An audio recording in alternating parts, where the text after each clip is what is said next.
दोस्तों जय हिंद, मैं हूं शम्स तबरेज और आप देख रहे हैं टाइम्स मेल। इजराइल ने ईरान के ऊपर हमला कर दिया। इजराइल ने बहुत जोरदार हमला किया। इजराइल ने इतना हमला किया कि चारों तरफ से जो है ना भाई साहब, क्या पूछना, आहा, चारों तरफ से धमाकों की आवाज सुनाई दे रही है। और उन धमाकों की आवाज ना सिर्फ तेहरान में सुनाई दे रही है, बल्कि उसकी आवाज भारत तक, हमारे गोदी मीडिया के चैनल के कान तक पहुंच रही है। स्टूडियो में भी वो आवाज सुनाई दे रही है। इस हद तक जोरदार वो हमारा हमला किया है इनके पाव नेतन्याहू ने। और इनके पाव नेतन्याहू ने जो हमला किया है, उसके जवाब में ईरान ने पता है क्या किया? वो ऐसे दिखा रहा है, ये लो, मतलब वो ये दिखाने की कोशिश कर रहा है कि तुम्हारे हमले हमारे लिए कंकड़ पत्थर के जैसे हैं, जिनको हम झटकार कर धूल गर्दे की तरह उड़ा देंगे। क्योंकि जो तस्वीरें ईरान से सामने आई हैं वो दिवाली की फुलझड़ी की तरह है। और ईरान ने इजराइल के इतने बड़े हमले को, जिसको करने के बाद, अंजाम देने के बाद, पूरा का पूरा इजराइल का media, Netanyahu, Yoav Gallant, Daniel Hagari इतना ज्यादा चौड़े होकर के चल रहे हैं, ईरान वाले इनका मजाक उड़ा रहे हैं और कह रहे हैं कि दिवाली मनानी है तो मना लो, लेकिन फुलझड़ी हमारे देश में ना छोड़ो, क्योंकि हमारे देश के लोग इसे देख करके एंटरटेन हो रहे हैं, मजे ले रहे हैं, ठहाके लगा रहे हैं। उनके लिए तो एक मनोरंजन हो गया है। जी हाँ दोस्तों, इजराइल ने शनिचर के रोज तड़के सुबह ईरान के ऊपर हमला किया। और वो जब हमला किया तो ईरान में एक्टिवेट जो एयर डिफेंस सिस्टम है, जो जगह जगह तैनात है अपनी सुरक्षा करने के लिए, उन लोगों ने इजराइल के तमाम हमलों को दिवाली की फुलझड़ी साबित कर दिया। छोटे छोटे रॉकेट साबित कर दिया, चुटपुटिया बम साबित कर दिया। हालत यह हो गई है कि इजराइल सिर्फ दावे बड़े बड़े कर रहा है, लेकिन उन दावों में क्या वो कर रहा है उसे खुद नहीं मालूम। यह बस कहा जा रहा है कि तेहरान में धमाके की आवाज सुनाई दे रही है, जोर आवाजें आ रही हैं, लेकिन तेहरान के भीतर के हालात बिल्कुल सामान्य हैं, बिल्कुल नॉर्मल है। इंटरनेशनल एयरपोर्ट, इमाम खुमैनी एयरपोर्ट जो है वो बिल्कुल बहाल है। उस पर ना रोकी गई सेवाएं रोकी गई, ना सर्विसेज को बैन किया गया और ना डिले किया गया। जो जैसे है वैसे समय पर अपना उड़ान भर रहा है। इजराइल का दावा यह है कि हमने ईरान के ऊपर हमला किया है।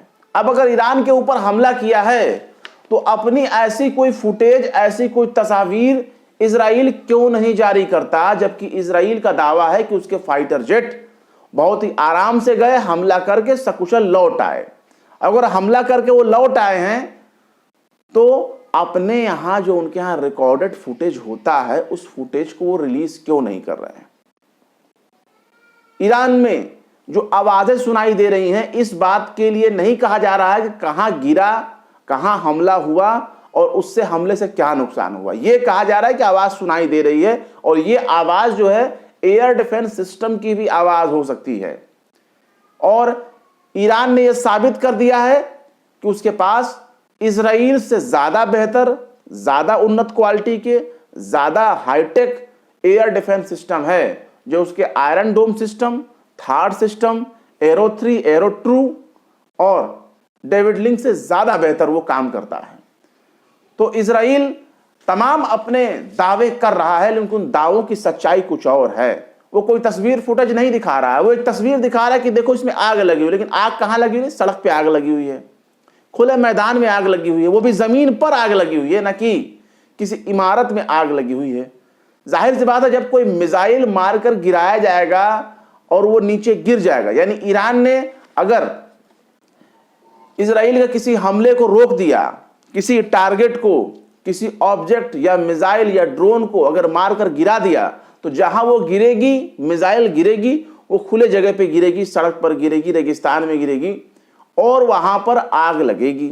आग किसमें लगेगी? जो ऑब्जेक्ट नीचे मारकर गिराया गया, टुकड़े हो गए, तबाह हो गए, तो तबाह वो तभी होगा जब उसमें आग लगेगी। तो वो आग लग रहे हैं, वो किसी इमारत की बिल्डिंग में, किसी ईरानी सैन्य ठिकाने के ऊपर जो हमले किए गए, उसकी कोई रिपोर्ट नहीं है।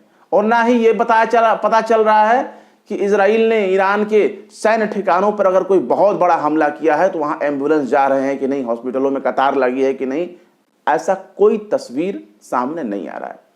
बल्कि एक तस्वीर ये दिखाई जा रही कि देखो देखो इजराइल ईरान को दिवाली का गिफ्ट दे रहा है, उसमें फुलझड़ी दे रहा है, चुटपुटिया बम दे रहा है, अनार के दाने दे रहा है, और देखो कैसे आसमान रंगीन हो रहे हैं इजरायली मिसाइलों को रोकते रोकते, और वो इजराइल के मिसाइल आसमान में फुलझड़ी की तरह सुलग रहे हैं, उड़ रहे हैं, छोटे छोटे रॉकेटों की तरह एंटरटेन कर रहे हैं। उनकी तस्वीरें सोशल मीडिया पर वायरल हो रही हैं। इमाम खुमैनी एयरपोर्ट, वहाँ भी एकदम नॉर्मल, उनका काम बिल्कुल नॉर्मल चल रहा है, परिचालन बिल्कुल भी बाधित नहीं हुआ, जो समय पर है वो समय पर हो रहा है, कोई रोक टोक नहीं हुआ। जबकि अगर यही हमला इजराइल के ऊपर हुआ होता तो कई दिनों तक एयर डिफेंस सिस्टम की वजह से या एयर स्पेस को बिल्कुल ब्लॉक कर दिया गया होता कि नहीं, कोई जहाज ना उड़ेगी, ना जाएगी, ना आएगी, ना कुछ होगा। हालत ये होगी कि इजराइल के भीतर खुद ही बड़ी बड़ी कंपनियों ने अपने जहाज भेजने से मना कर दिए हैं कि भाई साहब क्यों भेजेंगे, बेमतलब का मरमरा जाएंगे, कोई फायदा होगा नहीं। अब अगर मुद्दे की बात की जाए तो आईडीएफ ने कहा है कि उसने इजराइल के सैन्य ठिकानों पर हमला किया है, आईआरजीसी के सैन्य ठिकानों पर हमला किया है। जबकि इजराइल के हमले का जो ईरान के लोग हैं वो मजाक उड़ा रहे हैं। सोशल मीडिया पर इजराइल के हमले का मजाक बन रहा है। ईरान के जो एयर डिफेंस सिस्टम है उसने इजराइल के तमाम हमलों को नाकाम कर दिया है, और कहा जा रहा है कि ये 4 चरण में हमले किए गए और 4 स्टेप में जो हमले किए गए ये बिल्कुल फिसड्डी साबित हुए हैं, इसका कोई मतलब नहीं निकला है। इजराइल कह रहा है, यानी इजराइल के सैन्य प्रवक्ता डेनियल हगारी कह रहे हैं कि तनाव अगर आगे बढ़ाना है ईरान को तो हम पर फिर पलटवार ना करें, वरना अंजाम और भी बुरा होगा। अब अंजाम क्या बुरा होगा कि आपने जो फेंके, ईरान के ऊपर जो कंकड़ पत्थर फेंके, उसने उनकी फुलझड़ी बनाकर आप ही के ऊपर फेंकने की प्लानिंग कर ली है। उसने आपके तमाम हमलों को आसमान में धुआं धुआं कर दिया। और इजराइल का दावा है कि उसके इजरायली विमानों ने ईरान में हमला किया और सकुशल वापस भी आ गए। लेकिन गौर करने वाली बात यह है कि जिस वक्त इजराइल ने ईरान के ऊपर हमला किया, 3 और जगहों पर उसने हमला किया, 3 और देशों पर। लेबनान की राजधानी बैरूत पर भी उसने हमला किया उसी समय पर, एट दिस टाइम। इसके अलावा उसने इराक की राजधानी बगदाद पर भी हमला किया और सीरिया की राजधानी दमिश्क पर भी उसने हमला किया। और जो भी प्रॉक्सीज जिनको कहा जाता है, ईरान का प्रॉक्सीज क़ताए हिजबुल्लाह हो गए, हिजबुल्लाह हो गए लेबनान में, या सीरिया में मौजूद जो मिलिशिया है उनके ऊपर हमला हो गए, उन जगहों पर ये हमला कर रहे हैं। और जिस वक्त इन्होंने हमला किया, सीरिया ने तो बल्कि ये भी दावा किया है सीरिया ने कि हमने इजराइल के कई मिसाइलों को, कई हमलों को रोक दिया है, रोकने में कामयाब रहे हैं। तो ये इजराइल की हालत है। अब साफ तौर पर कहा जाए तो अमेरिका का दौर खत्म हो गया है, अमेरिका की चौधराहट खत्म हो गई है।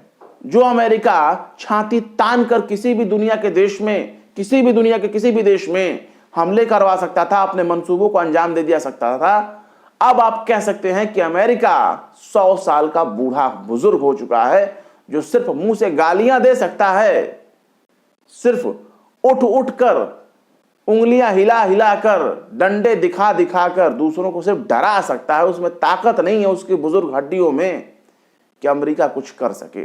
अमेरिका बूढ़ा हो गया है। इस मामले में एक एपिसोड हम आपको आगे चल के दिखा देंगे, लेकिन ये एक बड़ी खबर है।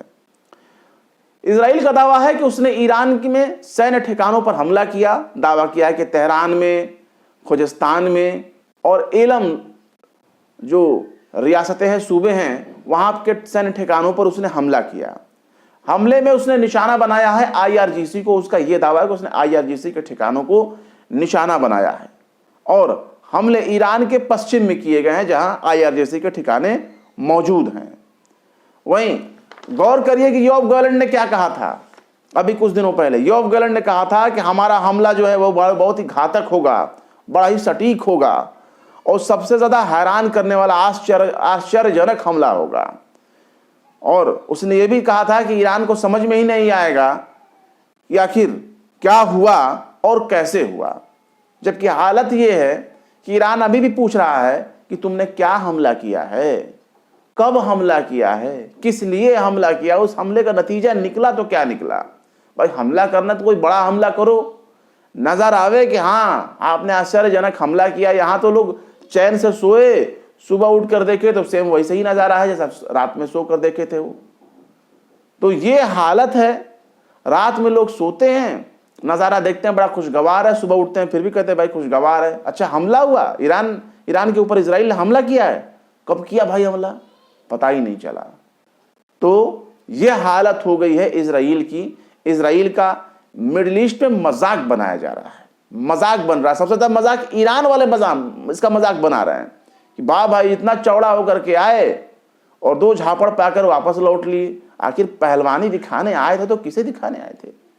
बड़ा ही अजीबोगरीब हालात है। इस बारे में हम आपको और भी खबर दिखाते रहेंगे। अब हमारे बहुत से दर्शक ये चाहते हैं कि हम जो है बहुत ही फास्ट खबर दिखाएं, ब्रेकिंग दिखाएं। तो भाई साहब ये डिजिटल मीडिया है, या आप डिजिटल प्लेटफॉर्म को देख रहे हैं। हमारे पास ऐसे संसाधन नहीं है कि हम आपको गोदी मीडिया की तरह या प्रॉपर न्यूज चैनल की तरह आपको हम जो है वो ब्रेकिंग दे दिया करें, अपडेट दे दिया करें। अपडेट देते देते कम से कम आधा घंटे लगेंगे और आधे घंटे में अपडेट की अपडेट हो जाएगी। और आप मत भूलिए कि आप एक डिजिटल प्लेटफॉर्म को देख रहे हैं और यहाँ न्यूज नहीं दिखाई जा रही, वो एनालिसिस दिखाया जाता है, वो स्टोरी दिखाई जाती है। हमने हमेशा स्टोरीज की बात की है, खबर की बात की है, और उस खबर की जो हम एनालिसिस के तौर पर पेश करते हैं, ना कि ब्रेकिंग न्यूज हम आपके सामने पेश कर रहे हैं। बहुत से हजरात हमसे बहुत दिनों से पूछ रहे हैं कि फीमेल एंकर कहाँ गई, वो कहीं नहीं आ रही। भाई साहब लोग छुट्टियां लेते हैं, जाते हैं, मैं भी छुट्टी लेता हूँ, लंबे लंबे समय तक, महीनों महीनों तक छुट्टी लेता हूँ, रहता हूँ। जिसको जब आना होगा आप देखेंगे, चेहरा नजर आएगा, आप देख लेंगे। दूसरी बड़ी बात है कि आपको दिए जाने वाली स्टोरीज का, खबरों का सिलसिला हमारे चैनल पर रुक नहीं रहा है। अच्छे एनालिसिस रिपोर्ट हम देते हैं और हमारी एनालिसिस रिपोर्ट जो होती है वो न्यूज़ चैनलों से 1000 गुना बेहतर होती है, सटीक होती है, और वो खबर होती है जो आपको कहीं नजर नहीं आती, जो आपको साफ सुथरी दिखाई तो बिल्कुल भी नहीं देती, और हमारी खबर आपको बिल्कुल क्लियर नजर आती है। तो इसलिए आप हमारे साथ बने रहें, आगे फिर हम इस बारे में कुछ जो भी होगा आपको अपडेट्स देंगे, हालात देंगे और आपको बताते रहेंगे। फिर मिलते हैं किसी और वीडियो में एक नई खबर के साथ। शम्स तबरेज को दीजिए इजाजत। जय हिंद। अगर अभी तक आपने हमारे चैनल टाइम्स मेल को सब्सक्राइब नहीं किया है तो जल्दी से सब्सक्राइब कर दें और बेल आइकन भी प्रेस कर दें।